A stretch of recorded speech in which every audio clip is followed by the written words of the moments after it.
Hello students, welcome to your own learning platform Learnosphere. आज मैं लेके आया हूं आपके लिए क्लास 10th साइंस के difference between in one shot.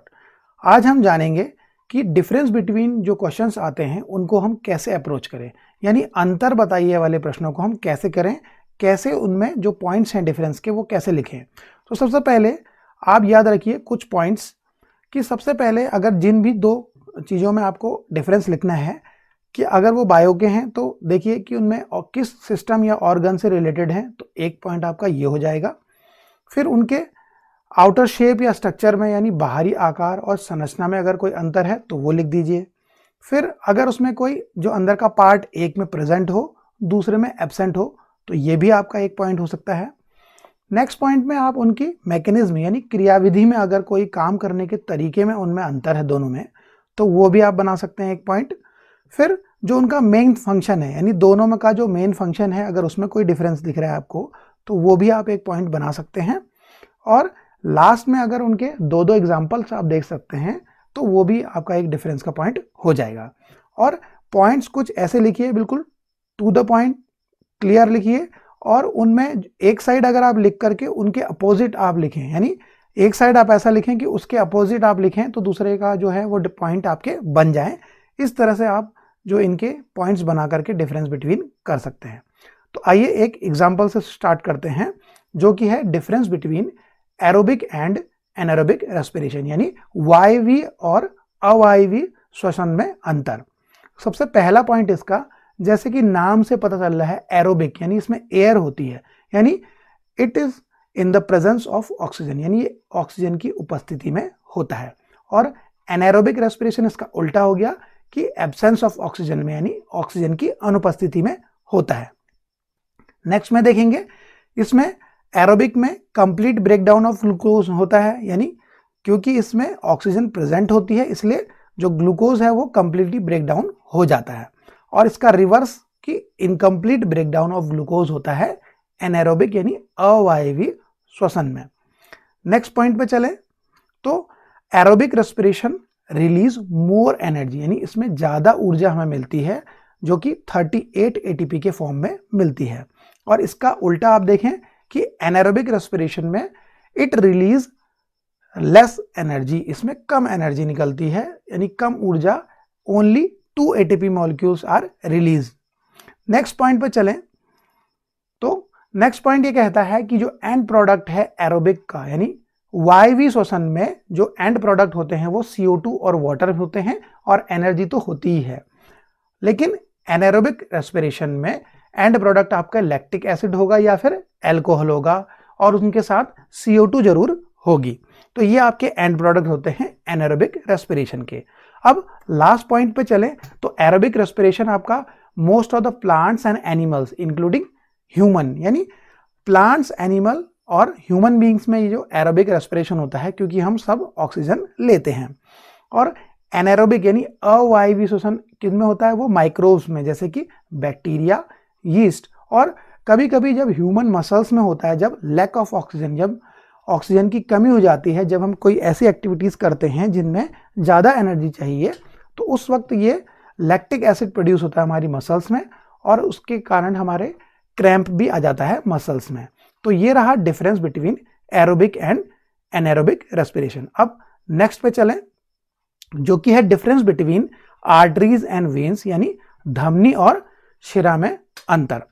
तो सबसे पहला पॉइंट हम देखेंगे इसका कि जो आर्टरीज यानी धमनी होती है वो ब्लड को क्या हार्ट से बॉडी, यानी जो हृदय से शरीर तक ले जाती है ब्लड को।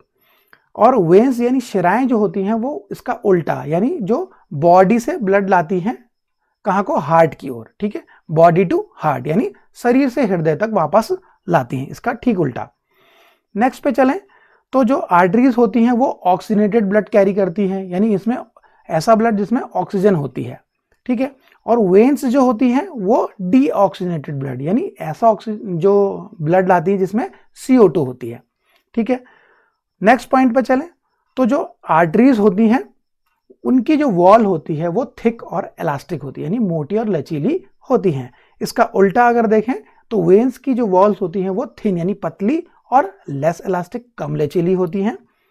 नेक्स्ट पॉइंट पर चलें, जो आर्टरीज होती है उसमें वॉल्व नहीं होते, यानी धमनियों में वॉल्व नहीं होते, लेकिन वेन्स जो होती हैं उनमें वॉल्व्स होते हैं, क्योंकि वेन्स कैरी करती है डीऑक्सीजनेटेड ब्लड, ताकि ये वापस जो है वो बॉडी में ना चला जाए CO2 वाला ब्लड, इसलिए जो बैक फ्लो यानी वापस जो ना हो जाए ब्लड, उसको रोकने के लिए इसमें वेन्स में वॉल्व्स होते हैं। अब लास्ट पॉइंट देखें तो आर्टरीज में क्या होता है, जो ब्लड प्रेशर होता है हाई होता है, यानी धमनियों में रक्तदाब अधिक होता है, और इसका ठीक उल्टा वेन्स में जो ब्लड फ्लो होता है यानी रक्तदाब होता है वो कम होता है। तो ये आपने देखे आर्टरीज और वेन्स के बीच में डिफरेंस।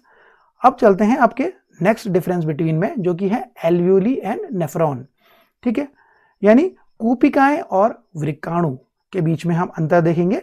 सबसे पहले हम देखते हैं कि ये किस पार्ट यानी किस ऑर्गन का पार्ट है, तो या सिस्टम का। तो एल्वियोलीज जो होती हैं वो रेस्पिरेटरी सिस्टम यानी श्वसन तंत्र का भाग होती हैं, और नेफ्रॉन जो होते हैं वो एक्सक्रीटरी सिस्टम का भाग यानी उत्सर्जन तंत्र का भाग होते हैं। तो सबसे पहला डिफरेंस हमने इनके सिस्टम में देख लिया। नेक्स्ट पे देखें तो जो एल्वियोलीज होती हैं वो tiny air sacs in the lung, यानी जो फेफड़ों में जो थैलियां होती हैं वो होती हैं एल्वियोलीज, यानी फेफड़ों में लंग्स में ये होती हैं। और नेफ्रॉन्स कहाँ होते हैं, ये फिल्टरिंग यूनिट्स होती हैं जो कि किडनी में होती हैं, यानी ये गुर्दों यानी वृक्क में होती हैं नेफ्रॉन्स।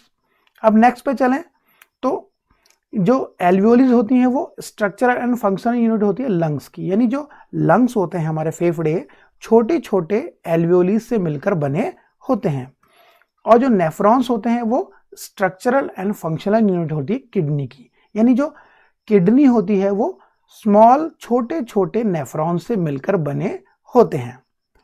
नेक्स्ट अगर हम देखें तो जो एल्वियोलीज होती हैं वो स्ट्रक्चर में बैलून यानी गुब्बारे या थैली जैसी होती हैं, और नेफ्रॉन्स जो होती हैं वो ट्यूब लाइक स्ट्रक्चर होती है, नलिकाओं और केशिकाओं की यानी कैपिलरीज जैसी होते हैं नेफ्रॉन्स छोटे छोटे।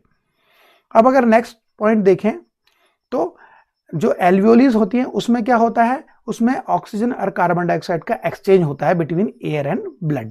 ठीक है, यानी ऑक्सीजन CO2 एक्सचेंज होती हैं। और नेफ्रॉन्स में क्या होता है, वो फिल्ट्रेशन होता है, यानी फंक्शन के बीच में डिफरेंस है आपका कि जो फिल्ट्रेशन होता है नेफ्रॉन में ब्लड का, और फॉर्मेशन होता है यूरिन का, यानी ब्लड का फिल्ट्रेशन और यूरिन का फॉर्मेशन होता है नेफ्रॉन यानी वृक्काणु में।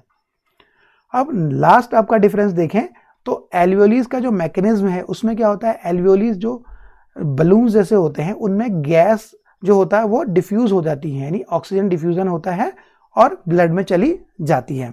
और नेफ्रॉन्स में क्या होता है, नेफ्रॉन्स में होता है अल्ट्रा फिल्ट्रेशन, यानी ब्लड का छानना होता है, और रीअब्जॉर्प्शन होता है, कुछ चीज़ों को दोबारा अवशोषण किया जाता है, एब्जॉर्ब किया जाता है, और कुछ जो होता है सिक्रीट होती है, यानी ultra filtration, reabsorption and secretion जो होता है वो नेफ्रॉन में होता है। तो ये आपने देखा एल्वियोलीज और नेफ्रॉन के बीच में डिफरेंस। आई होप कि आप अच्छी तरह से इन सबके बीच के डिफरेंस को समझ गए होंगे और पॉइंट्स को लिखना सीखे होंगे। तो अगर आपको ये वीडियो अच्छा लगा हो तो इसे लाइक करें, हमारे चैनल को सब्सक्राइब करें, और इस वीडियो को अपने दोस्तों और क्लासमेट्स के बीच में शेयर करना ना भूलें। मिलते हैं आपके लिए एक नए वीडियो में जो कि है डिफरेंस बिटवीन के अगले पार्ट में।